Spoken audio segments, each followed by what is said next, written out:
はい、どうもパポンです。いや、今回の台風めちゃくちゃ怖かったよね。なんかどこもかしこも最大瞬間風速更新したりしてね。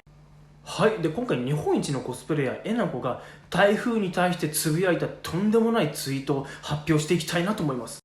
はい、でえなこのツイートがこちら。ちょっと台風の風うるさくて寝れないから黙らせてくるわ。ガシャンガシャンガシャン。はい、でこのツイートをつぶやいたのが本日の朝5時半ぐらいだったのかな。このツイートをつぶやいた後、関東が爆晴れしたっていうね。んなことはない。はい、今回これで以上になります。では最後、ぶちかましていきましょう。ガチャ